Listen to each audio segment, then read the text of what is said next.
Welcome to RPG Book Club by Request, the podcast where we sell out and we do whatever you want us to do for money. I am Sam Allman. I'm ready.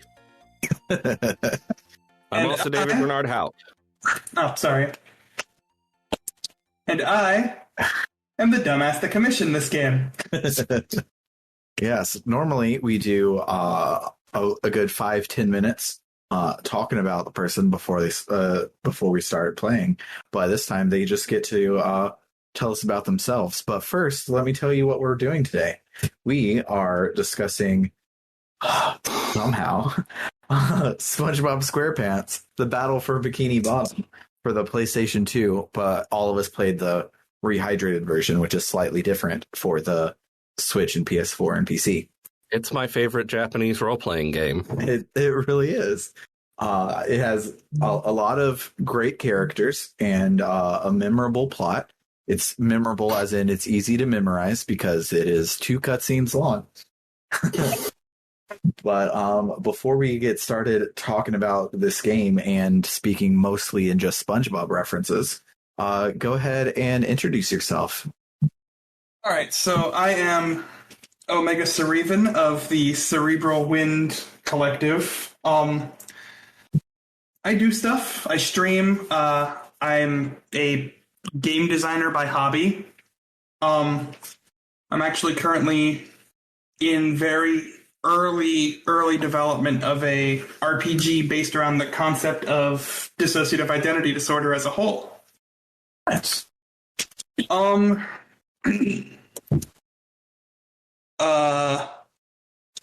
I really don't have that much of a life to shill. You said you stream. What games have you been streaming recently? Well, me and the others in my head, because DID system, have been doing this thing called the History of Smash, where we're playing one game from every single character in Super Smash Bros. Ultimate's series. So, like, one game from Mario, one game for Link, one game for Donkey Kong, etc., for 83 characters. So, like, you're doing separate games for, like, Mario and Luigi and Princess Peach? Yes. Okay. Cool. I was going to ask, so that's Super Mario Brothers, Luigi's Mansion, and Super Princess Peach? Well, we did Super Mario 64 because it is one of the most iconic Mario games. And then we did Epsy did Donkey Kong Country, and then I did Twilight Princess for Link. All right. I would have done Twilight Princess for Zelda. Is Zelda and Sheik the same character this time, or separate characters? They are separate, like they were in Smash 4. Okay, I couldn't remember when they switched and when they switched back, or if they switched back or whatever. Yeah. But, yeah. So, yeah, I would have done Twilight Princess for Zelda because she is her and Midna are both the titular Twilight Princess. But so maybe do like, well, no, because Toon Link is there. So Jesus Christ, this is hard, right? It's a logistical nightmare. But I have an entire Google document just dedicated to the list of what games are being played for who. Yeah. And it has changed so many times. Yeah. You have to do Ocarina of Time for Sheik because I think that's his only appearance. Yep. Yeah. I don't think he made it into Hyrule Warriors. Yeah, Sheik is in Hyrule Warriors. In the original Hyrule Warriors, yeah. Oh, then yeah, you could. You have it out there. That makes it a little more. I think our plan was to do Hyrule Warriors for Ganondorf. Yeah, because good Ganondorf games, you basically just have Wind Waker, which I mean, you could do Phantom Hourglass or Spirit Tracks for Toon Link to get Wind Waker Ganondorf, and then Twilight Princess and Ocarina of Time. So maybe using one of the Hyrule Warriors for him instead. Good. Okay, so it looks like our plan is to do Ocarina of Time for Sheik, Spirit Tracks for Zelda. Okay, that's a good good pick for Zelda. Um.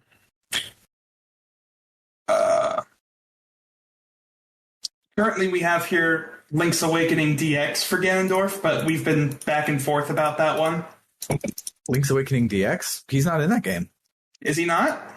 No, have you never played a Link's Awakening before? I've never played Link's Awakening, which is why I wanted to do it. Well, first off, play Link's Awakening because it's great, but also Ganondorf and, in fact, Ganon are not present. Yeah, it is one of the... It is much like Majora's Mask is one of the ones that is not a retelling of the battle between the goddess and Demise. So... It's very unique in that in that respect. Yeah, there are, I think, are just the two. I think I believe so that it's just the two, because I think they retroactively made all the Vadi games. He's also a Demise. He's just not Ganondorf. Is he in the Oracle games? Because I played through one of them and I don't remember him being there. But the big bad, when you play both games, the big bad of them is a dude named Onox. But I don't. It's probably Ganon. It's probably Ganon. The big bad of Four Swords is Vati. Yeah, I know Four Swords and Minish Cap and Four Swords Adventures all are. I think it's Four Swords Adventures that implies that Vati is a Ganon. That's silly. But I haven't played Four Swords Adventures, and there's probably a Super Zelda fan listening right now yelling at me for getting it very wrong. I should play that game. I now have a working dolphin machine, so maybe I will actually play Four Swords Adventures. We should just ask Brian David Gilbert to make us a diagram and explain it. And here we have the basketball timeline. Yeah. But no, if you actually haven't seen Brian David Gilbert's timeline video where he timelines every appearance of Link, it's great. Did y'all know that he made that video because some higher up in Polygon, or whatever company owns Polygon, was strong-arming him to make a video about the Legend of Zelda timeline, so he just found the dumbest way to do it? That's great. And then it spawned a whole series of him destroying his brain. Yeah. It's great. Have you been following him since he left Polygon? Yes, he has made some great stuff. He really has. This is now, instead of SpongeBob, this is a Brian David Gilbert podcast. He's just as much of a JRPG as SpongeBob is. It's okay. You make a fair point. The inner machinations of his mind are JRPG. Yes. But no, it looks like for Toon Link we're doing Wind Waker.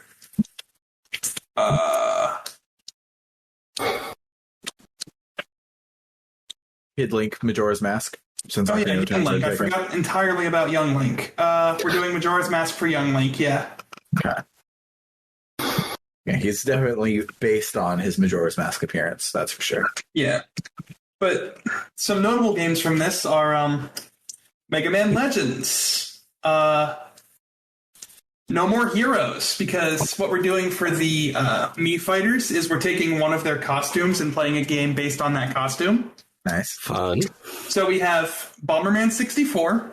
Nice. No More Heroes 2, and Custom Robo. Custom Robo is a good-ass game. Bernard, write that down. Find something to go against Custom... Oh, actually, Robotech for the Super NES versus Custom Robo. That's a block. It's robot building JRPGs. I want to... You heard it here first, kids. Down. You heard it here first, kids. That's happening eventually. We have to play 2 separate Street Fighter games because of Ryu and Ken.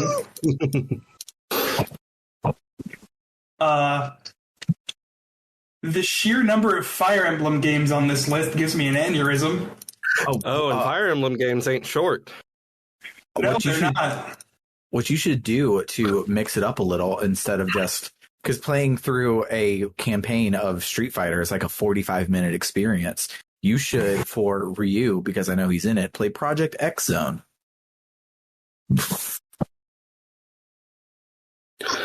Are we sure it's not pronounced Project Cross Zone? It probably is Cross Zone, but it's great. Have you heard of that before, Omega?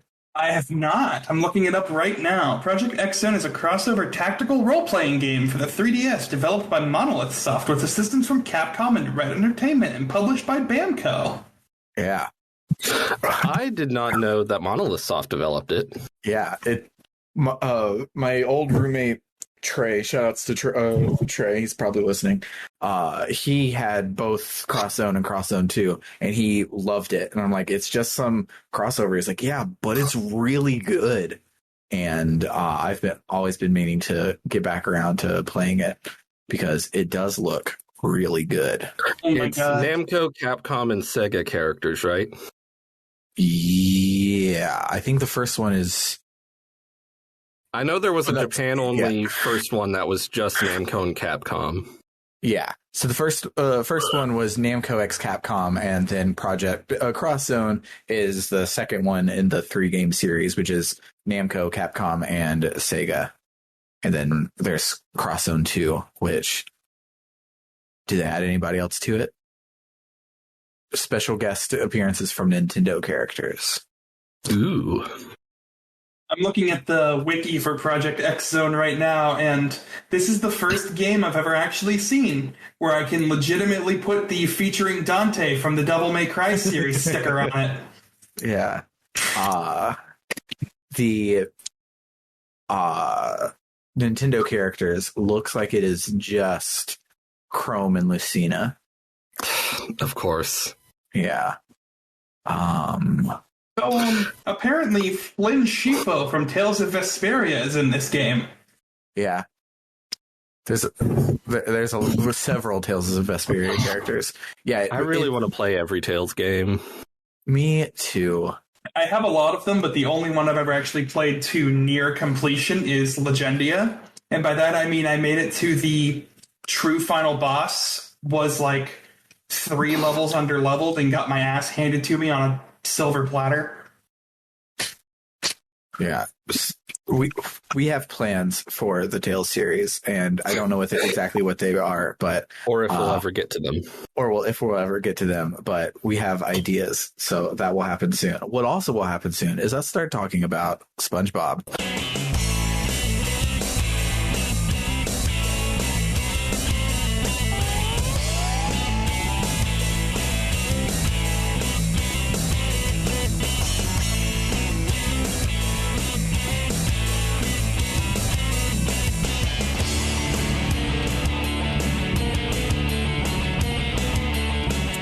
So at the beginning there's robots, and at the end there's still robots. The end.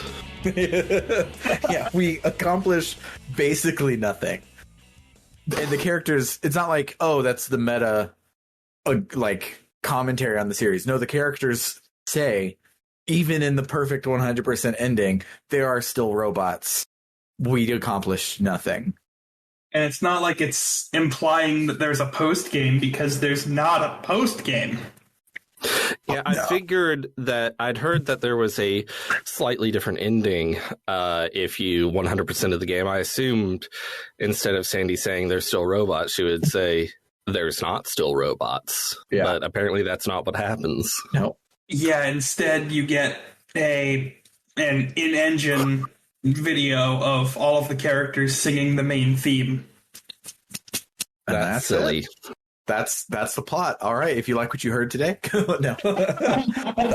So One more song and let's move on to Men Bombs. Yeah. So in lieu of talking about the plot of the game, we're basically going to just go level by level. They have like little setup plots. It's basically just one of the 8 spatulas you can get has basically a cutscene when you start it. But we'll talk about each of the levels, talk about the boss fights, hang out, talk about some SpongeBob shit, and then have min moms when we're all done.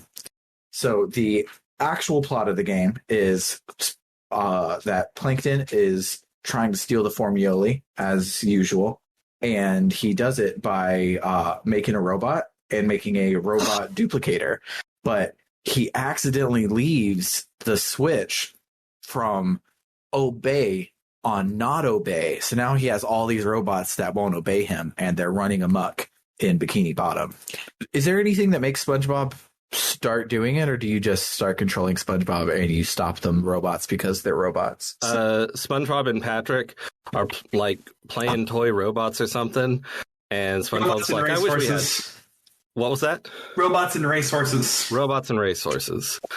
And SpongeBob's like, "I wish we had real robots to play with." And Patrick's like, "I have this wishing shell thing, and we put the toy robot in the wishing shell and we say the magic words, and then tomorrow we'll have robots to play with." Aha, that's what it was. And we do, in fact, have a lot of robots to play with.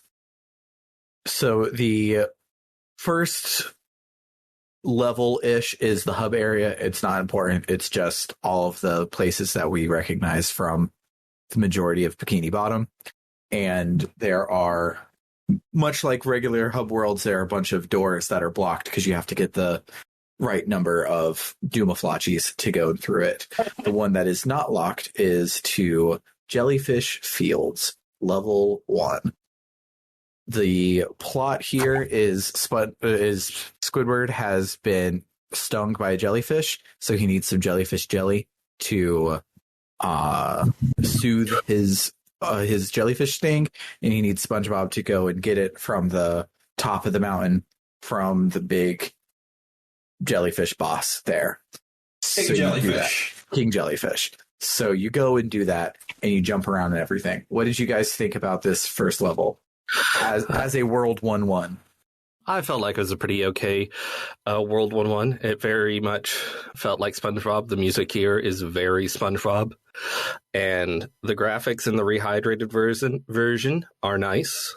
I enjoy them. And it was a nice place to sort of go around in. Yeah. It has literally nothing to write home about, but also nothing to write an angry letter about either. It's just, it's there. And it doesn't necessarily wow me like a Sonic 1-1 does, but as just a, here's what the game is going to be, I really liked it. Yeah, it's a pretty by the books first level in a 3D platformer. Yeah, I remembered when I got there, because I played this first level twice, because when I got it from Gamefly, Stormy was throwing a fit, and I was like, "Oh, Stormy, do you want to play a game?" And so I skipped all of the cutscenes so that he could just run around as SpongeBob, but then he kept wanting me to do it. And so I ended up playing through most of this first level. Then I restarted so I could actually watch the cutscenes and know what the fuck was going on and stuff. And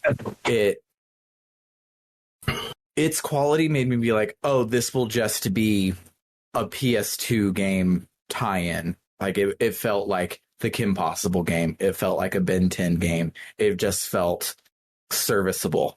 The rest of the game is like really, really good. This first one is just, it's what you expect from a SpongeBob platformer, and that is neither a good nor a bad thing. I think it does a good job introducing what all of the mechanics are and how they all work. The character switching, the sliding, the teleport boxes, the underwear bungee. Mm-hmm. The next area after Jellyfish Fields starts to get a lot more interesting, and that is downtown Bikini Bottom. Technically, you can do like the first 3 levels, I think it is, in any order. You just have to have enough spatulas to do it. Yeah.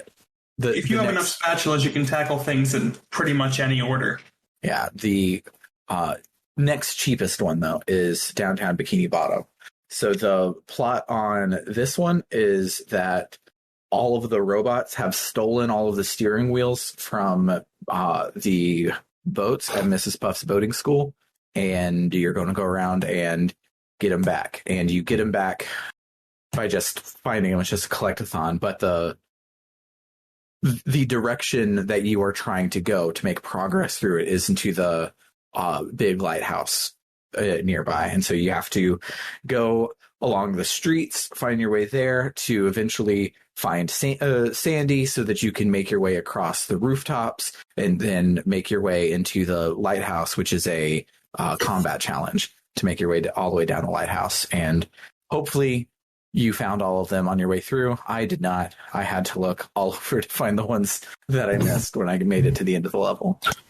There was one, I found them all, except there was one right at the beginning that was like on a ledge, on an awning a little bit higher than you can jump. And I don't know how you're supposed to get it, but this is something I did several times throughout the game. I just found some weird geometry that I could barely get on top of and then jumped up from there, and definitely did not do it as intended.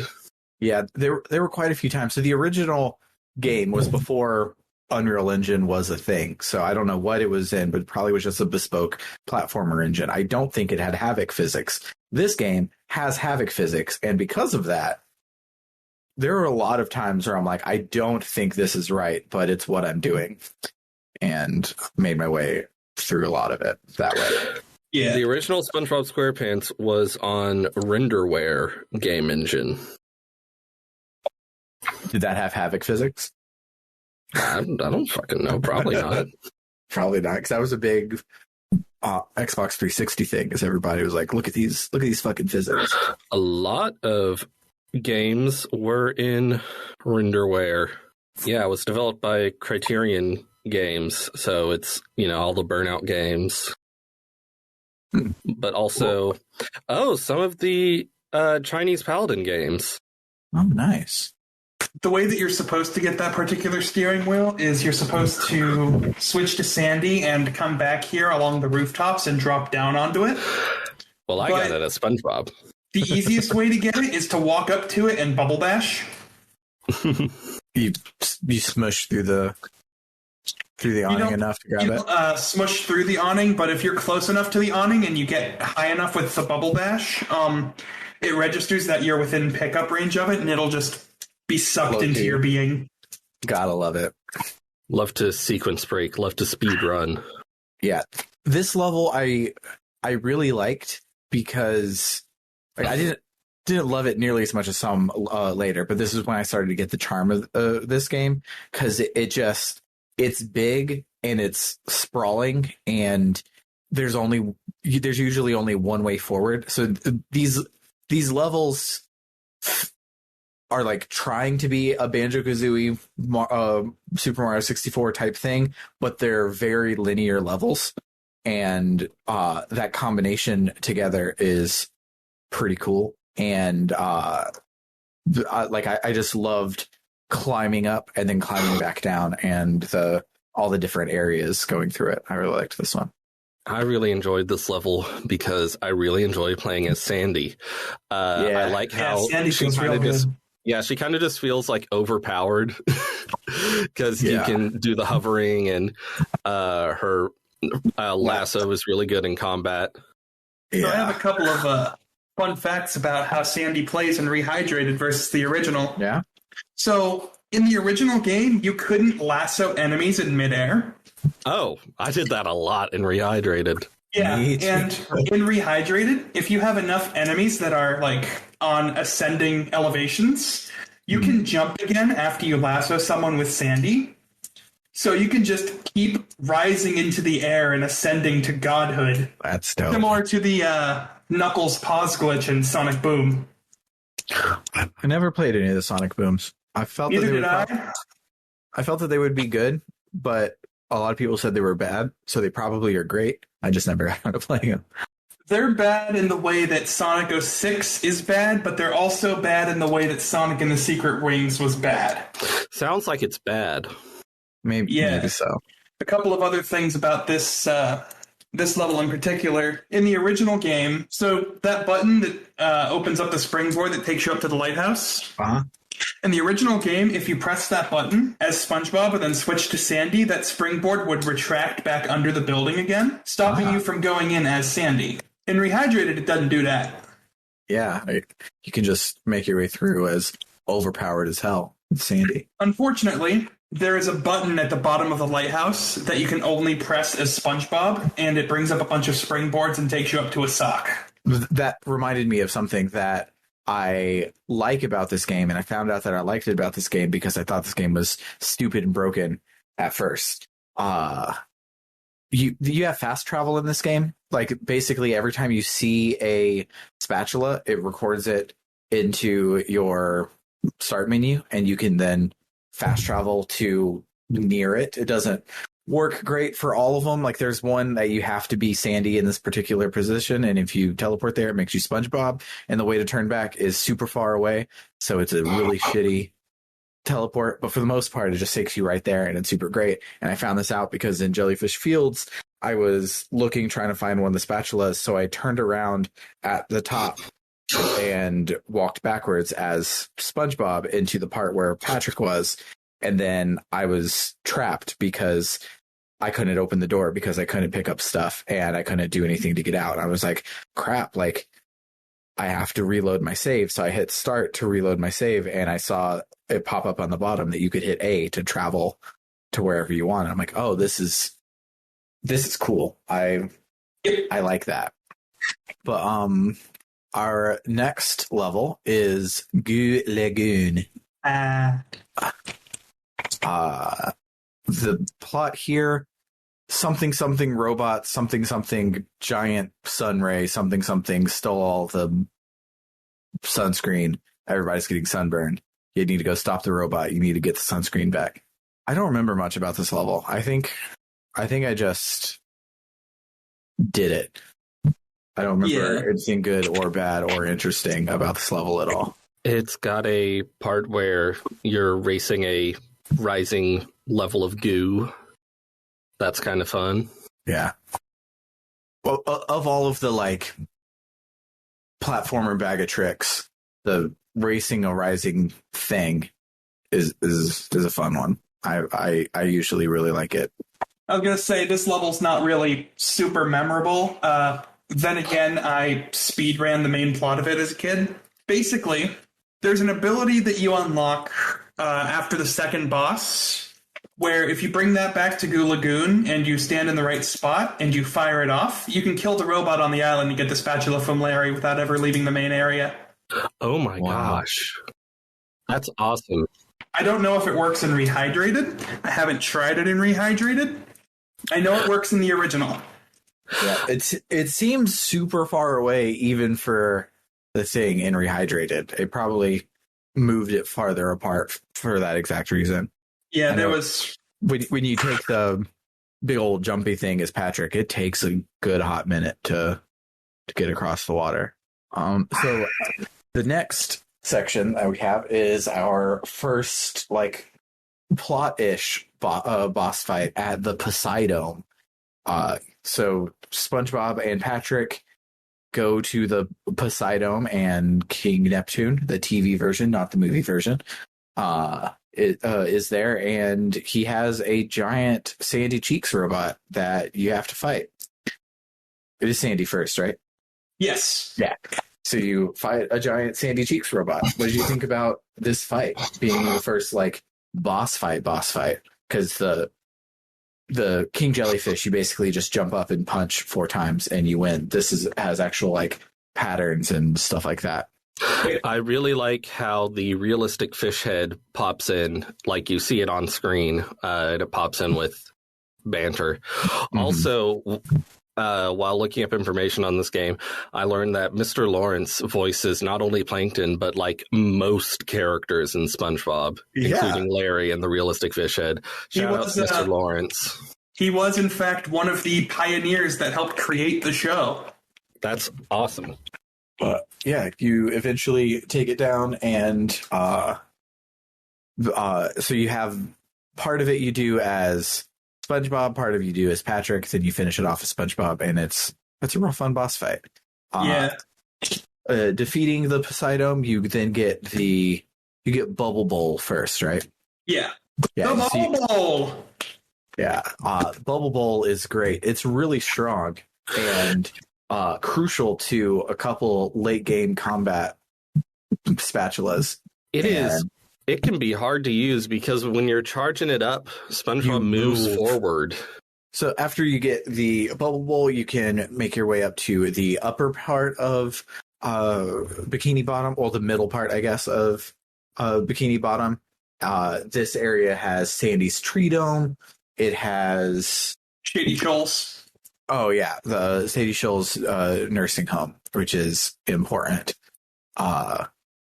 I love the spatula in Sandy's Tree Dome because it just dries out SpongeBob, but otherwise is just a combat encounter. As The tree dome is leaking. I like how SpongeBob is talking in his wheezing, dried out voice during the cutscenes, but then like while you're fighting the robots, he'll like do his battle quips in regular voice.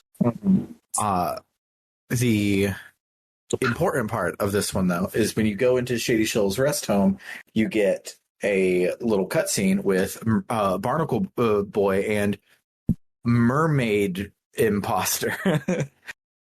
Because Mermaid Man and Mr. Krabs are the two characters who are not voiced by their original voice actors in this game. And Mr. Krabs is way worse, but he's not an important character throughout the whole game. But he talks a lot, but he talks a lot.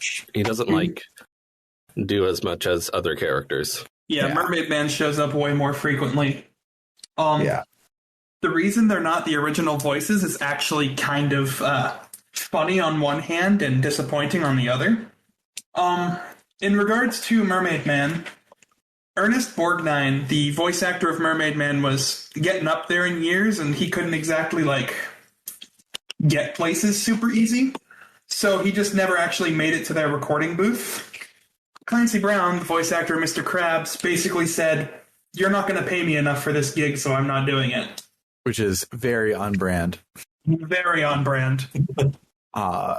So yeah, you go to talk to them in the rest home, and they I don't even remember why, but they basically just let you go into the Mermalair to go and have a Mermalair level, which is a great level. It's probably my favorite level. So in Mermalair, your goal is to shut off the Mermalair computer, I believe. You're going around and shutting off the security system because it started malfunctioning, and Mermaid Man and Barnacle Boy have a whole bunch of doctor's appointments.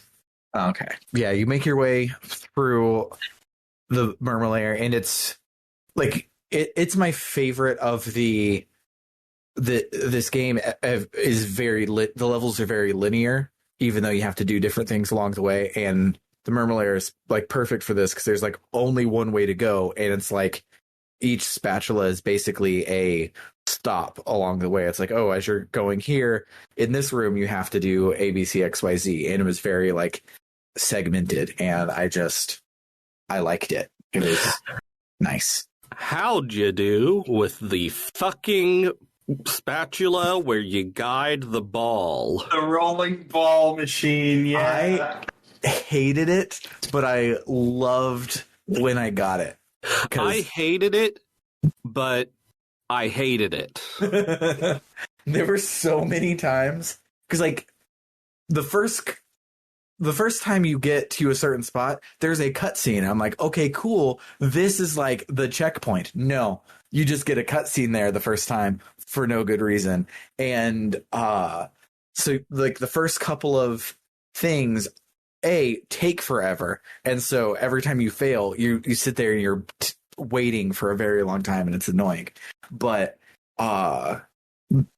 they're like not necessarily hard to get the timings down. But then the last one is fucking difficult, and it's the last one, and so my I knocked it off of the little rotating platform like 40 times. I finally get it in the thing, and I'm like, yes, awesome, but it's timed because there's air blowing out of it, and it only blocks the air for a second, and then it'll blow the ball out if you're not fast to go and hit the switch fast enough. So I, being excited because I finally got the fucking thing, I'm like, hell yeah. I'm like, Summer, I did this. It was so hard. I was explaining it. And then the cutscene happens where it pops the ball out and I failed again and I had to do it again. And it took for fucking ever. And I fell off the rotating platform like 40 more times. It was fucking horrible. It's fun in like this is fucking hard and I fucking hate this way. I probably should have given up because I did not end up getting 100% of the spatulas anyway, so I didn't need this one. Nope. Loved it though. Hated it. Yeah, it does my heart good to see other grown-ass adults struggling with a children's platforming video game. Yeah, I don't think the kids are intended to have gotten this far. Yeah, that particular area, like right at the end of that rolling ball, where you have like the platform where you have to like tilt it around with your own body weight to move the ball into the thing, that was my sleep paralysis demon as a child.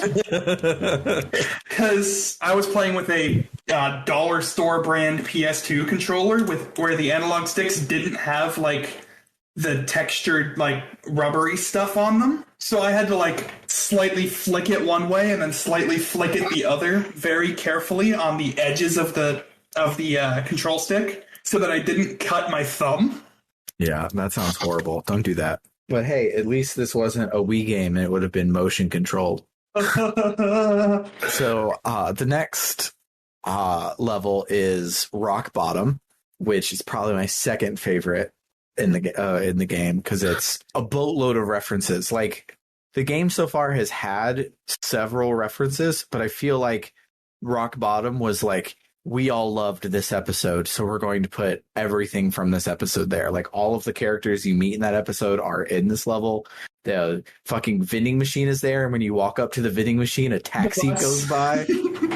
Like this level in particular was a SpongeBob game. I have something to say about this level. What is that? So I played the original version of this game as a child on the Nintendo GameCube, and I don't remember anything about it because I don't remember things from my childhood because my brain don't work. But I remembered exactly one part of this game, which is when you get the story prompt for this level where you enter and you talk to Mrs. Puff, and Mrs. Puff is like, the robots have stolen all the artwork from the museum. I need you to get all the artwork for me. And SpongeBob asks, but why do you need all the artwork? And she says, don't ask questions you're not prepared for the answer to. And I remembered that line because it was ominous. That's amazing. I reference that in my daily life. If we're playing D&D and one of my roommates goes, hey, is such and such possible? I just look at them and I go, don't ask questions you're not prepared to handle the answer to. That reminds me, have you seen the fan theory that basically every episode after Mrs. Puff goes to prison is just her in her dream because that episode doesn't resolve? She's still like the last joke is that she's still dreaming. And so every episode after that takes place inside of her dream, and that's why things get fucking weird in the later seasons. And it's a really dumb theory because obviously it was just a one-off episode, but the breaking down of that episode and the ancillary material that they have for proof for their theory is really, really interesting. So if you haven't seen it, I know I saw it on TikTok. There's probably a write-up of it somewhere, but I really enjoyed reading it. That's silly. It's very silly. But yeah, so Rock Bottom, like you said, you have to go and get the artwork from the museum, and you get there by doing a series of like SpongeBob can turn into a bowling ball because why not? And that's like he does in the show all the time. Yeah.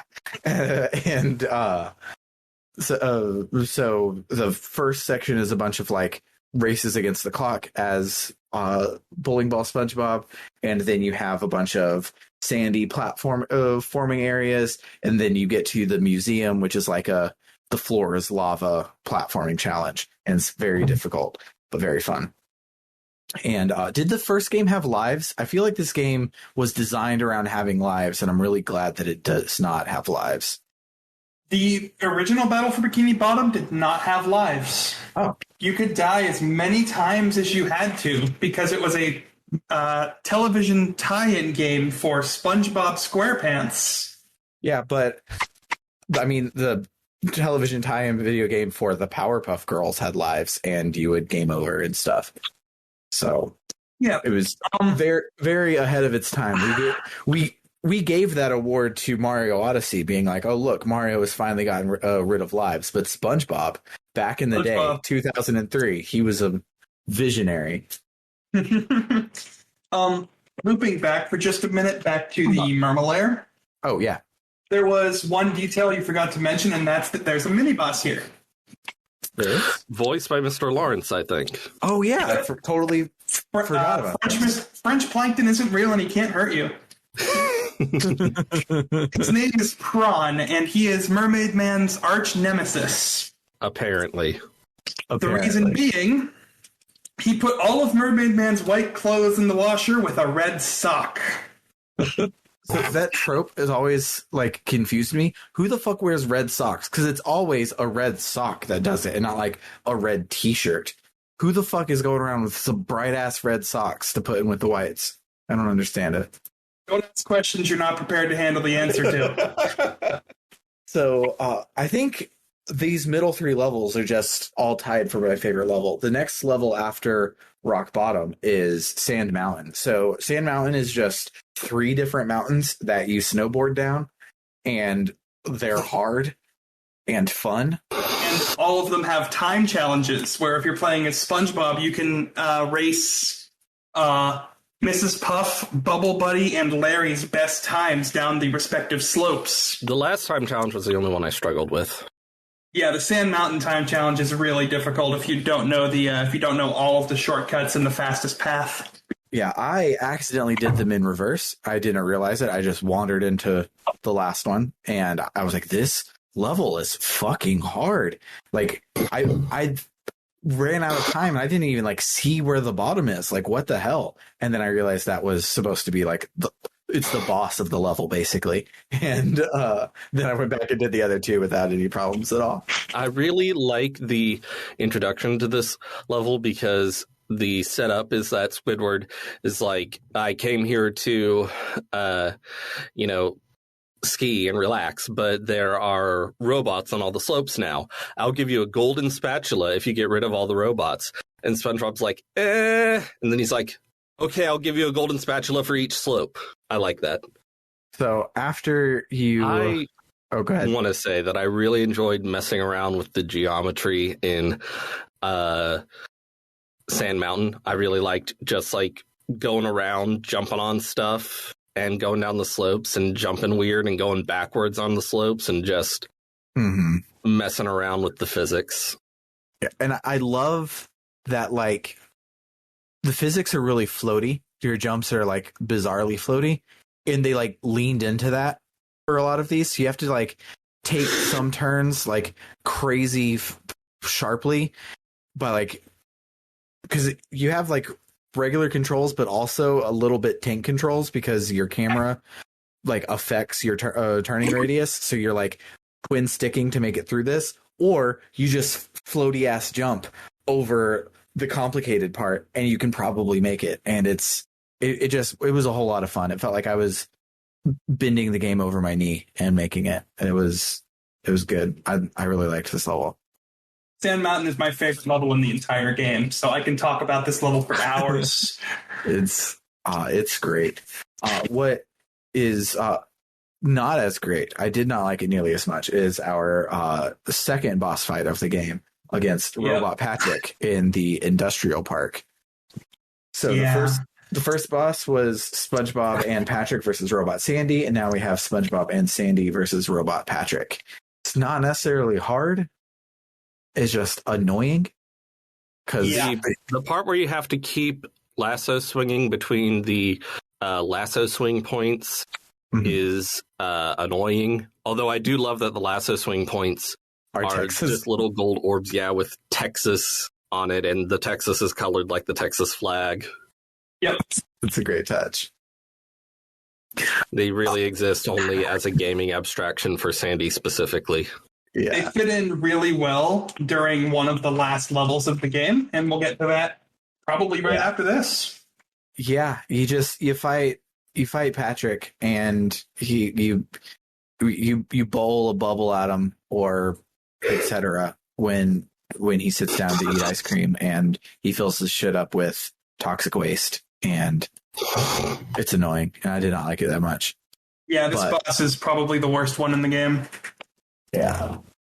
So after you beat Robot Patrick, you get a new move for Spongebob, where you blow a bubble that turns into a missile, and you can blow shit up with it. I loved this. I was bad at aiming, real bad at aiming, and when you get to the kelp forest, you have to do a lot of like super tight aiming, and I failed those a lot. Aiming is hard, but it's also a really fun thing to try and succeed to break the game with. Oh yeah. You said kelp forest, and I just remembered we have to talk about kelp forest. Yeah. But first, the last section of Bikini Bottom that you get to has the Krusty Krab, which is a combat encounter, has the Chum Bucket, which is where the final boss is, and it also has something else there. I think movie theater. Yeah, the movie theater. It's sort of weird how in this game you have the Krusty Krab and you just go in there and you fight some robots, and of course you spend just like 10 minutes in there. It's a tiny little place, but it feels weird that it's such a small part of the game considering it's where most of the show takes place. Yeah. Yeah. So yeah, the first of these levels is the aforementioned kelp forest, and I really I enjoyed this level. I did not love this level. It reminded me of Bubble Gloop Swamp from Banjo-Kazooie, where looking back at it, I'm like, I did a lot of fun things there, but playing it, you're just like, I fucking hate this swamp. I fucking hate everything about this. Why does this level even exist? And then you get to the cool parts, and you're like, oh yeah, this is why. But then I had to do a lot of shit. This level, it is weird, it is complicated, and I was like, oh shit, this game is hard, actually. That's interesting. Yeah. There is sorry. I was just gonna say it does have the only like puzzle that I had to actually like think about in the game, which was really nice. Heads. Yeah. So when you're Patrick, you can pick up stuff and throw it, and to get to the end of the level, there's parts where there's switches that you have to put tiki heads on, and one of them in particular, you have to like use the tiki heads for their own individual puzzles, but then bring all three of the tiki heads into one spot to get the actual spatula. And with all the thrown objects, if it's for a puzzle, because the original game didn't have physics, the new game does. You can throw stuff anywhere, but to actually do the puzzle, it has to lock on to a place. And I couldn't get the lock on for where you're supposed to throw the final tiki head to work. I couldn't get that to do it at all. So I was trying to use the seesaws that launch Patrick. I was trying to like put the tiki head on there with me and throw it to try to launch me and the tiki head at the same time. I was like stumped in a good way, and then eventually found it, and I did like that part a lot. This level has some good stuff going for it, and then there's the kelp vine slide. Oh, I found that fun. Yeah, I really liked that. I love the sliding in this game. The kelp vine was hard, and you couldn't save yourself with floaty jumps as much as you could in Sand Mountain, but you still have floaty jumps to save yourself a lot, and it's not a time trial, so you get the checkpoints the whole way down. I was fucking horrified the whole time. I still really liked vines. I thought that was the best part of this. I didn't like the finding the campers portion. I like the caves and I like the slide, but the open areas, I felt it kind of felt like the majority of Crash 1 and the Insane trilogy, where I'm like, I feel like I'm doing this right, and the physics game engine just doesn't like me, and I miss this jump because it sucks and not I suck. I probably was the one that sucked, but it didn't feel like I was sucking. Right. Technically, the not next level, but it's the next one we're going to talk about, is SpongeBob's Dream. So I don't know why it's called SpongeBob's Dream, because you don't go to SpongeBob's Dream, you go to everybody else's dream. It's based on that episode where SpongeBob goes to everyone else's dreams.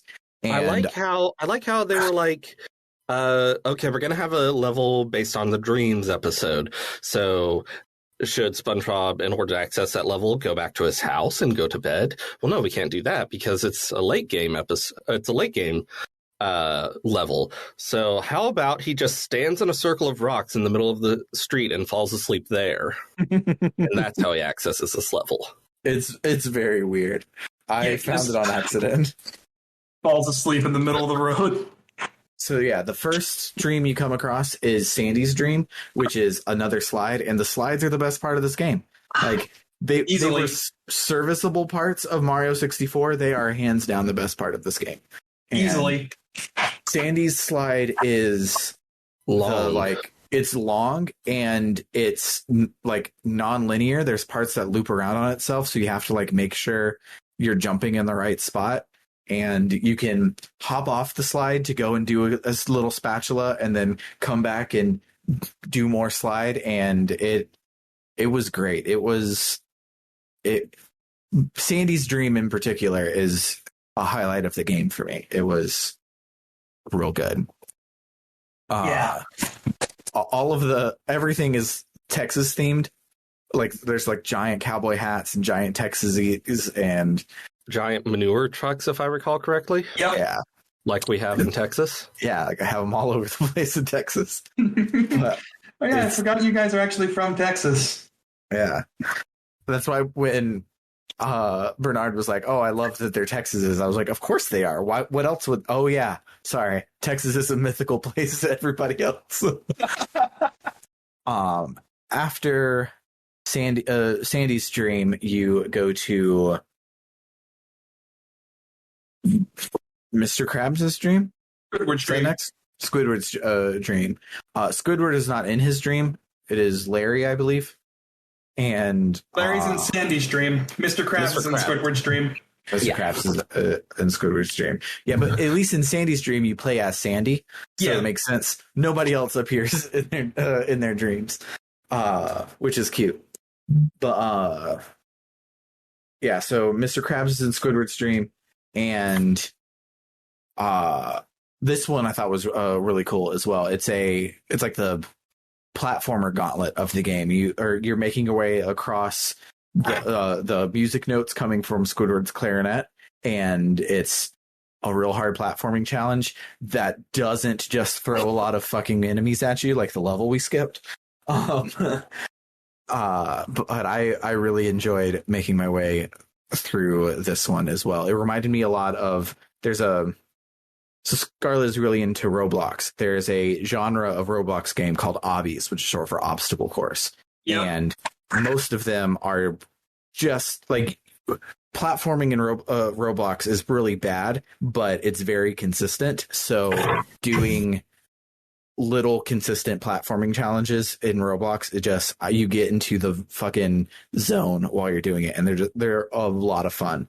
And this level reminded me of a good Roblox obby. Squidward's dream sort of reminded me of Rainbow Ride from Super Mario 64, because it's just a bunch of abstract platforming floating in the air, which pretty much all of Super Mario 64 is abstract stuff floating in the air, but Rainbow Ride especially.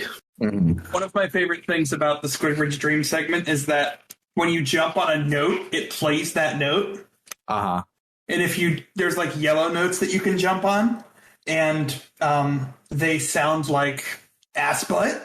Yeah, those are Squidward playing the wrong note. Yeah. Which is good. So after you get through Squidward's dream, I will say this is where the game started to get unfair, is in between the dreams, like getting to the next dream. Those platforming sections started to like throw enemies at you while you're in midair, and you can't really do anything. You just kind of have to take the death, figure out, and get lucky.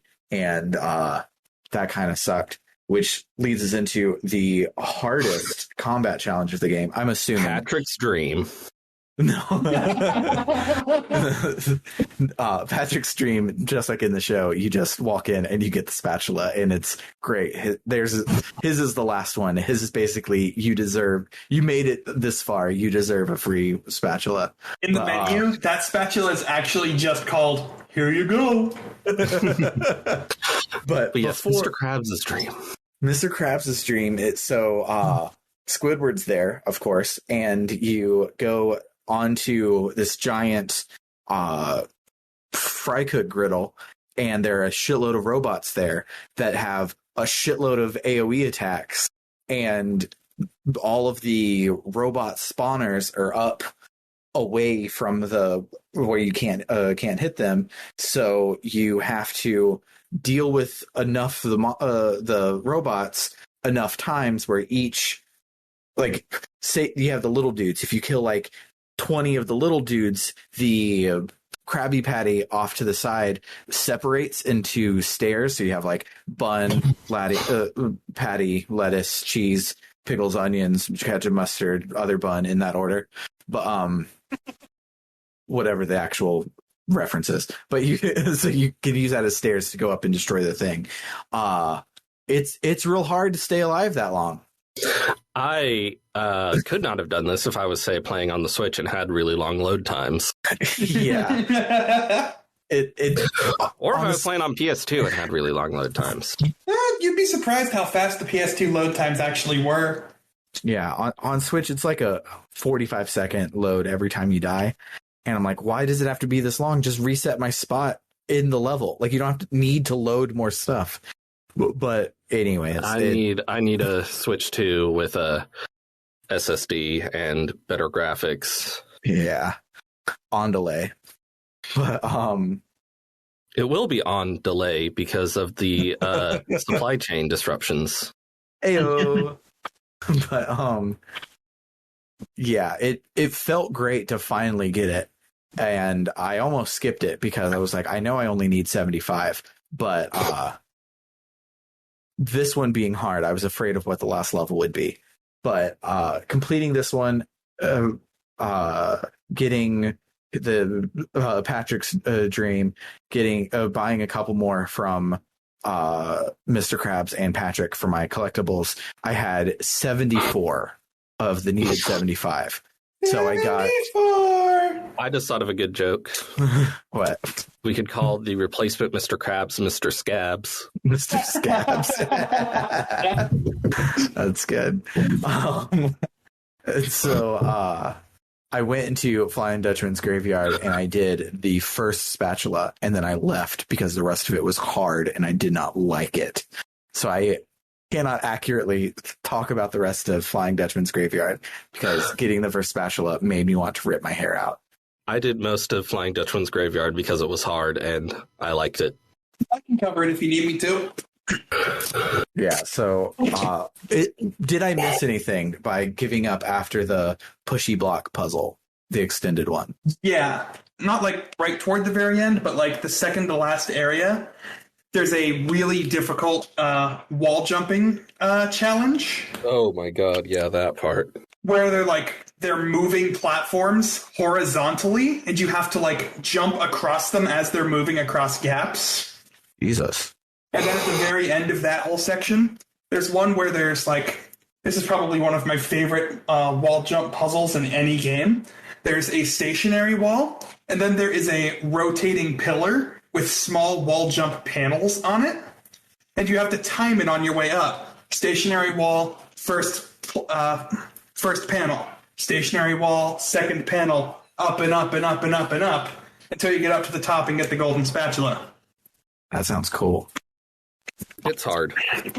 But after that area, there is an area where you go in and you meet Mr. Krabs, and he's like, hey, the Flying Dutchman ship and the robot ship are engaged in a fucking firefight. Go arm the Flying Dutchman's cannons and destroy the robot ship's cannons. And you're jumping back and forth between these two pirate ships, arming the cannons on the Flying Dutchman ship and destroying the cannons on the robot ship. After you do all of that, the Flying Dutchman goes, oh, hey, you got my ship back. But I think I'm going to keep a hold of this golden spatula because it's pretty and I like it. And also, fuck you. So you do your first mini-boss that you don't play as Spongebob for. You fight the Flying Dutchman as Sandy. And he sneezes death at you.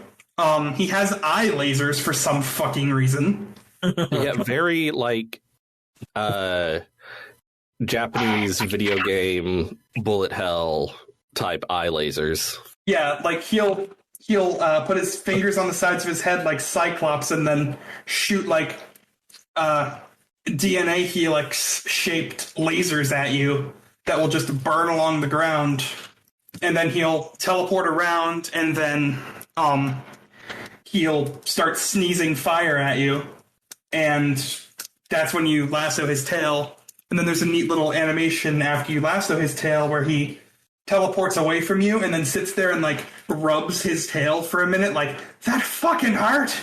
And after you do that, the end of the level, SpongeBob's like, can you guys stop fighting? I have an idea. And he blows a replica of the Flying Dutchman's ship as a bubble and gives it to the Flying Dutchman. And the Flying Dutchman goes, oh, that's pretty neat. You can have this fucking spatula now.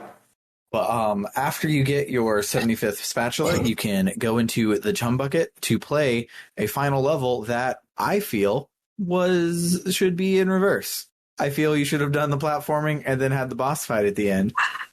But it's not that way. So you have a giant robot Spongebob that you get to fight, and it's a big, climactic, awesome boss fight where he like it's pretty easy because you use your bubble missile and you just dodge him until he stops moving and then you blow up as many as you can, and it doesn't take very long and it's not very hard, but it's fun. And after you destroy it, you then follow Robot Plankton, because of course there's a Robot Plankton, into Robot SpongeBob's ear hole. And you then go around Robot SpongeBob's brain and blow that up a couple times. And then the game's just over. Yep. And I feel doing a platforming challenge and then the boss fight would have felt better. But it's not. Well, fun fact. There was initially supposed to be a whole nother phase to this boss fight. With the anchor arms? Yes, there was supposed to be a fight against it with the anchor arms where you would switch between Patrick and Sandy and attack the nubs that are holding the air in with your throw fruit and your lasso. That sounds fun. And, you know, we never actually got to see it and in the original because it was rushed for a holiday release, I think. Mm-hmm. And when THQ Nordic announced this, they were like, we're going to add all the missing content from the original game, including the robot Squidward boss fight that got cut, and what Patrick's Dream was actually supposed to be, and Glove World was supposed to be a level. We didn't get any of that. No. We didn't get any of that because they had to rush it for a holiday release. And thus, history repeats itself. Well, couldn't even get Clancy Brown. Technically, they did give us the Robot Squidward boss fight in the form of the multiplayer mode, where you team up with 1 to 4 people, I think. It's either 1 to 4 or 2 people, and you fight through what is basically just a top-down beat-em-up style thing with very minimal platforming and destroy Robot Squidward as you're going. But yeah, so when you beat Robot Plankton, technically in SpongeBob's brain, you make your way out of SpongeBob. Robot Plankton goes into the Duplicatortron, and there's a bunch of them, and they get mad at each other and destroy each other, and you then technically have saved the day. All of the characters say, it sucks that we did not save the day. We need to go back out and keep trying to save the day. And then that's it. And then if you 100% the game, there's the in-engine video of all the characters singing the main theme. And that's it. It was weird watching that because the real Mr. Krabs is there singing because it's a recorded song. And I'm like, where have you been the last 20 hours of gameplay, sir? Oh, wow. Oh, Clancy Brown sings the theme song? Yeah. Oh, I didn't know that. I thought it was Tom Kenny singing the theme song for some reason. But it sounds more like Clancy Brown now that I think about it. I never really thought about how lacking in an ending this game actually was until you brought up that this game really doesn't have an ending. It really doesn't. But yeah, let's listen to another song. What's another good song for us to listen to? Final Boss. Final Boss. And then we will talk about our memorable moments.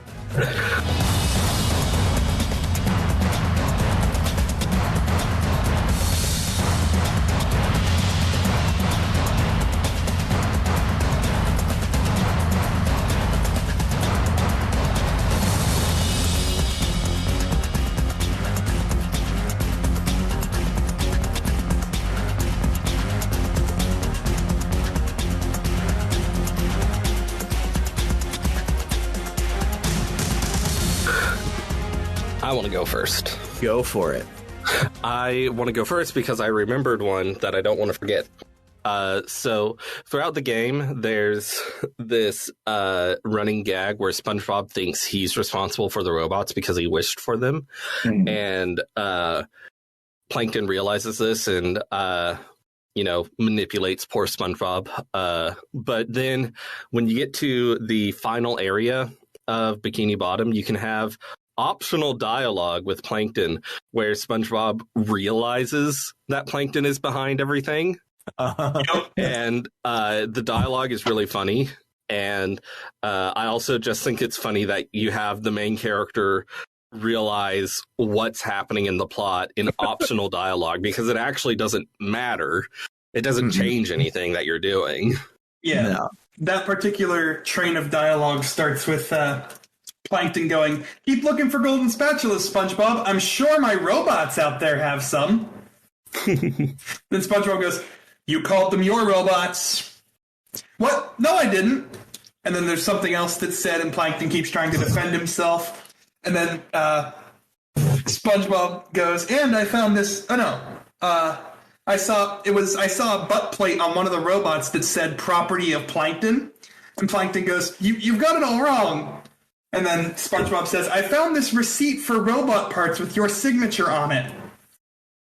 And Plankton goes, "Can I have that back? I need it for my tax write-off." And then my favorite is it ends the thing is like, and also the chum bucket says robot headquarters on it. Yeah, that's in a different bit of dialogue though. But still, it's good shit.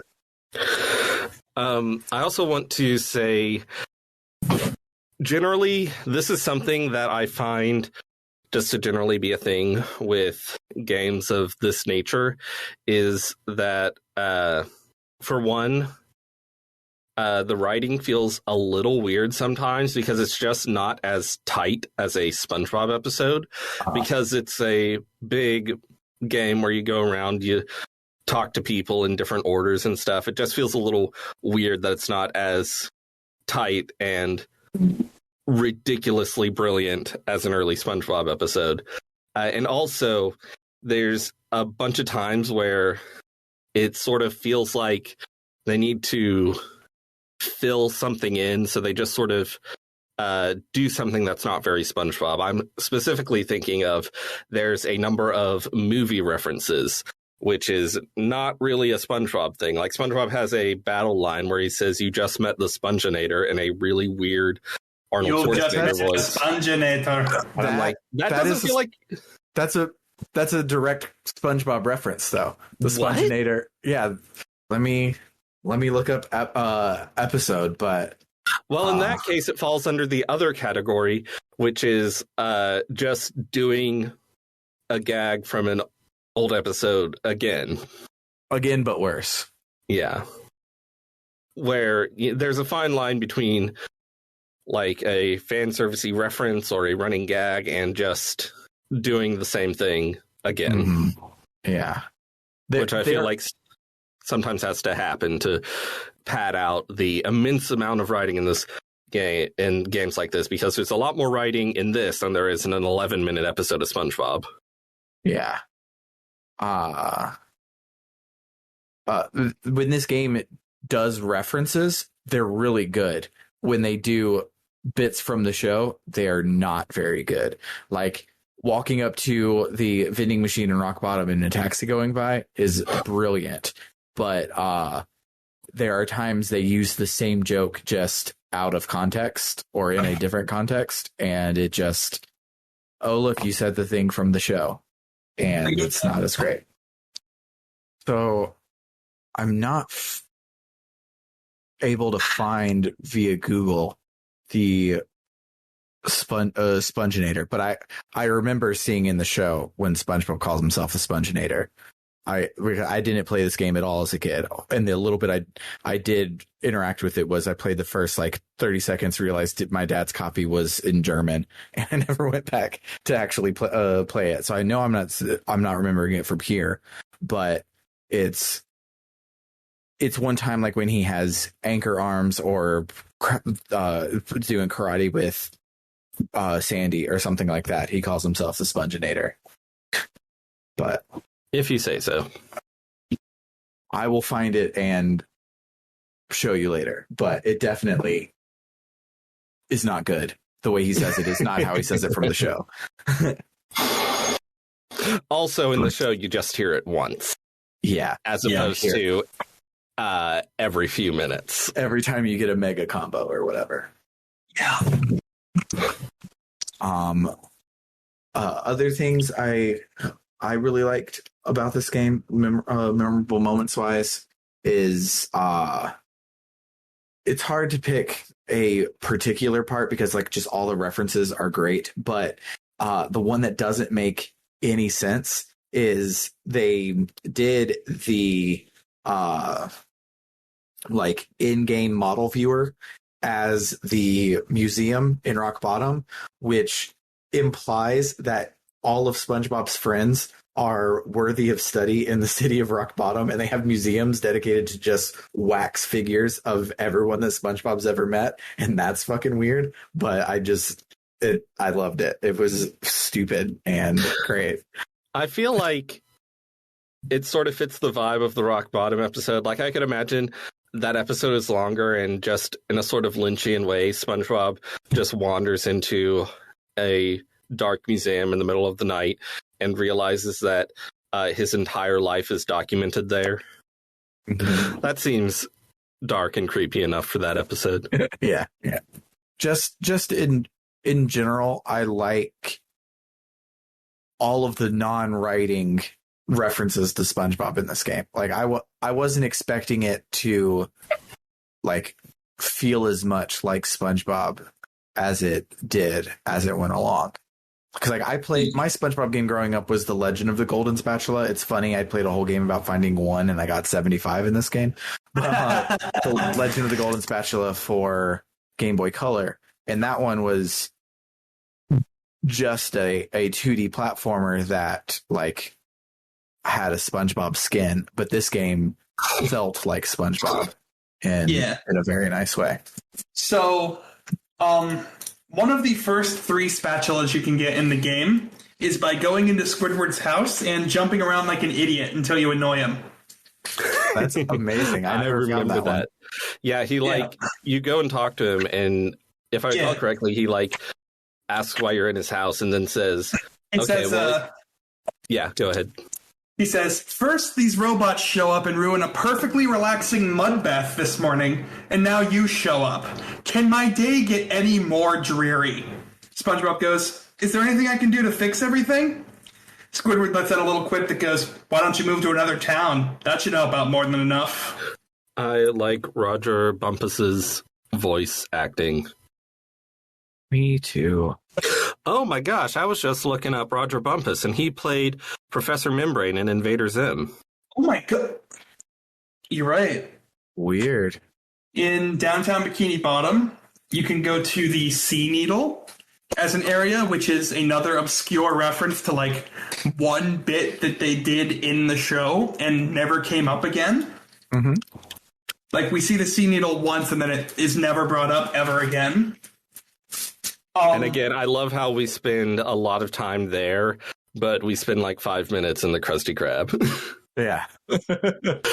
So I think it's important to note that this game has two interesting parts of its collectathon. So the main thing you collect is shiny objects because they were trying to think of something SpongeBob themed, I guess, and couldn't come up with anything. So it's just shiny objects. And I can't come up with anything either. So shiny objects, that's good enough. Yeah. They're the clouds, as it were, the flowers in the background of all the SpongeBob episodes. You get those up close and shiny. They're shiny.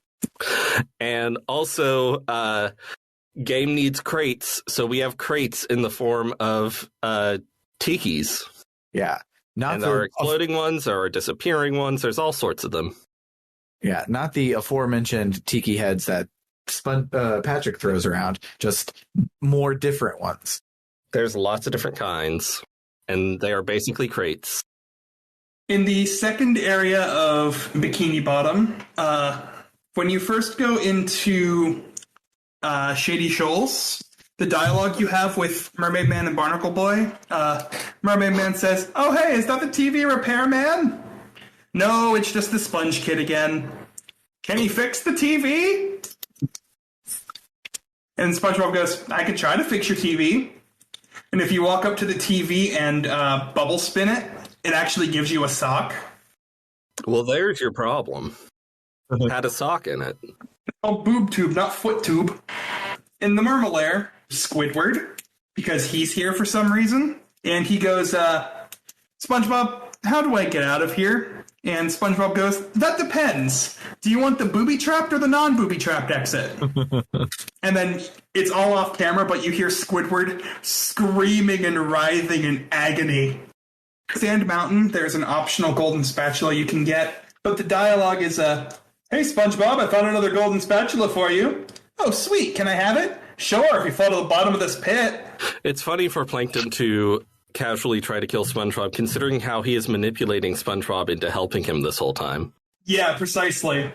In Kelp Forest, there is a side mission where you are tasked with collecting crystals for Barnacle Boy, because he needs these energy crystals to use his new superpower. And if you collect them all, you take them back to Barnacle Boy, and he goes, "All right, I gained the ability to trim my nose hairs at super speed."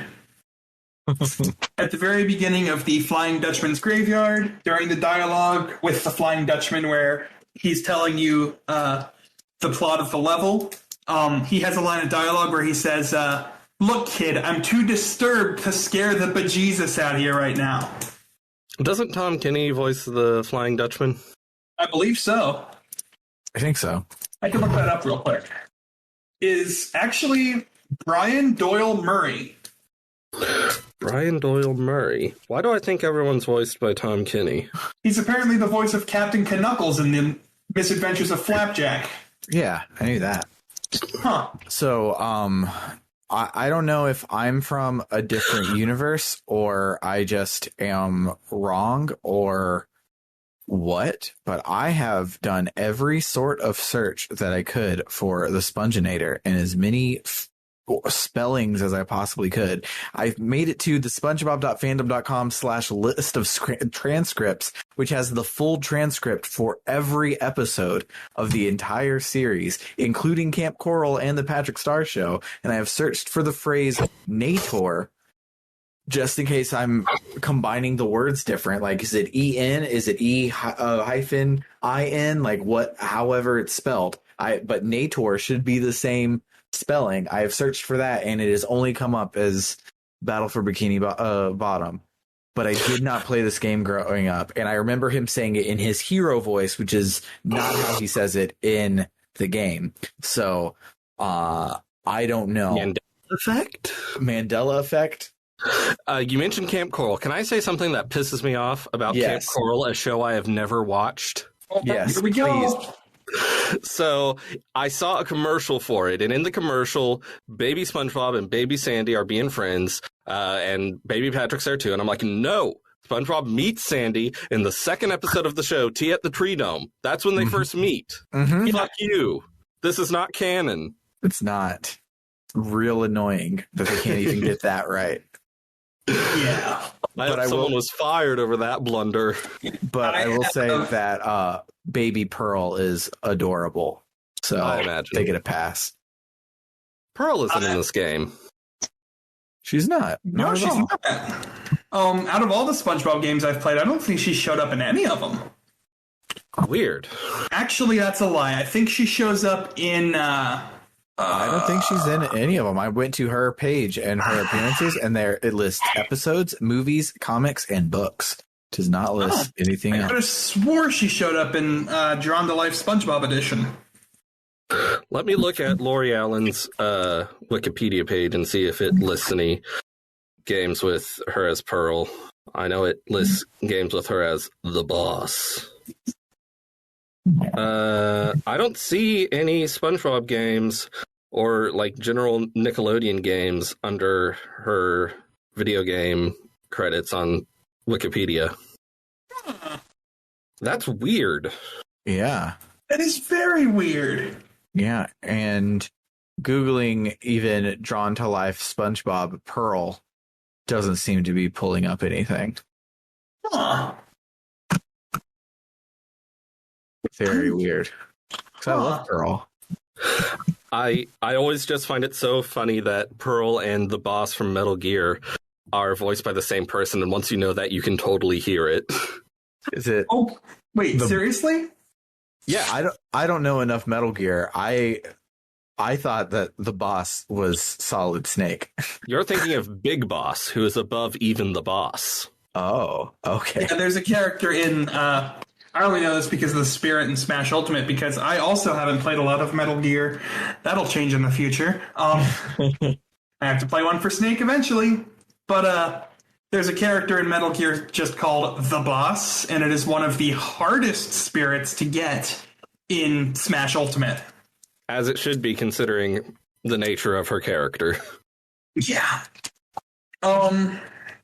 I have my own personal gripes with Camp Coral and the Patrick Star Show, and it's the same gripes that everyone who knew SpongeBob during the Hillenburg era has, which is that during an interview, Steven Hillenburg literally said that a spin-off with Patrick as the main character would never work, and I never want to do it.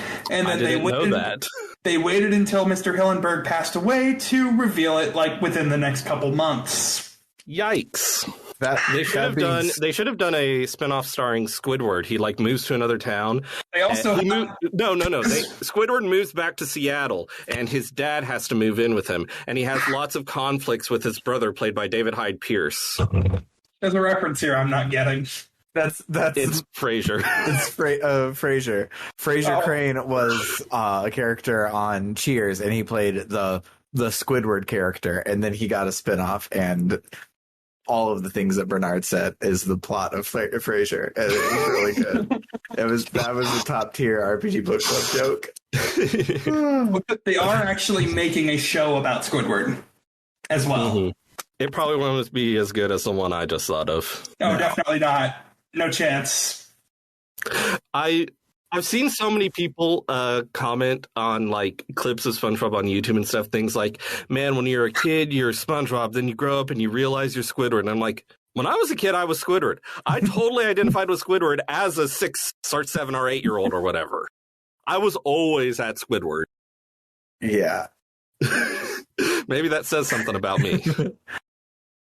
Yeah, I always thought that SpongeBob would be like my annoying friend. I don't think I was all the way Squidward, but I definitely was never SpongeBob and was never Patrick.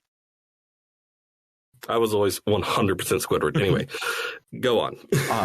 Yeah, I will say, having seen the trailer for the Patrick Star Show and for Camp Coral, the Patrick Star Show feels like a SpongeBob episode, and Camp Coral does not.